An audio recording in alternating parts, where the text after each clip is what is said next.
مرحبا، بدرس اليوم رح نحاول ناخد البلوك رقم 4 والبلوك رقم 5 و6 من الساوند. خلونا نبدأ مع البلوك رقم 4 واللي هو Change Pitch Effect by 10. هذا البلوك وظيفته انه يأثر على صوت الباندا بدرجة معينة. في عندي أول خيار معنا هو البيتش واللي هو مسؤول عن تسريع أو تبطيء صوت الباندا. خلونا ناخد مثال يوضح لنا الفكرة. لو رحت على Even رح أقول له وين كليك، لما أضغط على العلم رح أدخل بلوب، أطلب منه خلي الباندا يبلش يحكي، وبكل مرة عم يحكي رح أطلب منه يصير تعديل، يصير تأثير بدرجة 10. وخلونا نحط ويت لحتى نشوف التأثيرات اللي عم تصير بشكل أفضل. لما أضغط على العلم فتنا باللوب، بلش الباندا يحكي. بكل مرة رح يصير الباندا يحكي بشكل أسرع لأنه الرقم زائد، رح يوصل لدرجة ما عاد يطلع الصوت لأنه صار سريع بشكل كبير. تمام؟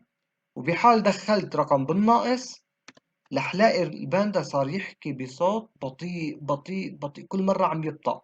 خلونا نجرب ندخل رقم زائد ويلا نشوف.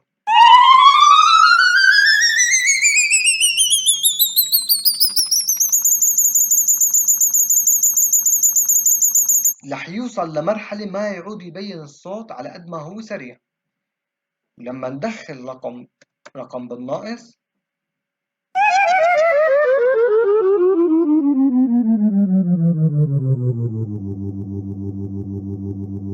وصل لمرحلة صار الصوت كتير بطيء ما عاد خلص. تمام شباب؟ وهلأ خلونا نشوف الخيار الثاني. في عندي شيء ليفت ورايت، لازم أعرف شباب أنا إنه الكمبيوتر في قسم يسار موجود عليه بفل وقسم يمين موجود عليه بفل.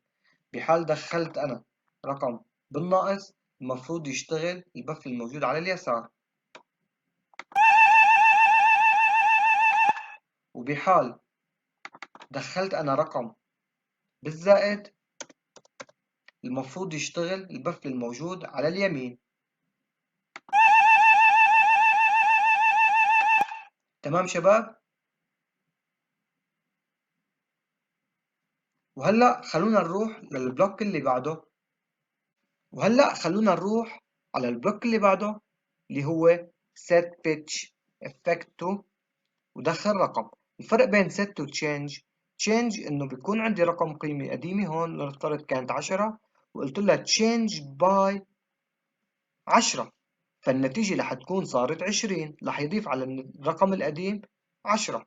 بينما set مهما كان الرقم القديم عم قل له احذفه وحط بداله هذا الرقم اللي هون. طيب شو الفرق بين هذا البلوك وهذا البلوك؟ لو رحنا على بيتش خلونا نشوف الفرق اللي عطانا اياه هون الباندا لما شغلنا هذا الخيار. وصلنا لسرعة كتير كبيرة، بينما لما انا قل له سات رح لاقي الباندا تغير صوته بدرجة 10 فقط، ورح تضل ثابتة على هذه الدرجة. لاحظنا كيف انه ما تغيرت ابدا. وهلأ خلونا نروح للبلوك رقم 6 واللي هو Clear Sound Effects. هذا الخيار مسؤول عن انه يحذف لي جميع التأثيرات اللي صارت عندي على صوت الباندا. خلونا نحذف هذا المثال ونبلش بمثال جديد.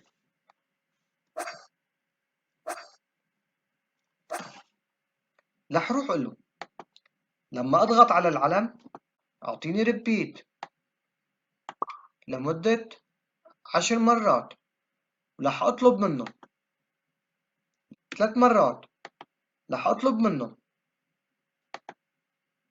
يشغل الصوت الخاص بالباندا، وبكل مرة عم يشغله رح اقول له يعطيني تغيير بدرجة 10 يصير أسرع الصوت. ولما ينتهي رح أطلب منه يعطيني wait لمدة 3 ثواني ما يعمل فيهم شي، ما ينفذ ولا أمر لمدة 3 ثواني. وبعدها رح آخد event لما أضغط على حرف ال A رح أطلب منه يحذف جميع التغييرات اللي صارت هون. تمام؟ خلونا نغير الصوت، نحط مرحبا اللي سجلته أنا، وبكل مرة هلأ رح يفوت لهون ينفذ الأمر 3 مرات، كل مرة عم يقول مرحبا رح يتغير الصوت يصير أسرع، وبعدها رح يوقف 3 ثواني. بهال3 ثواني أنا رح أضغط على clear، رح وقف التعديلات يلي صارت على هذا الصوت. مرحبا مرحبا مرحبا.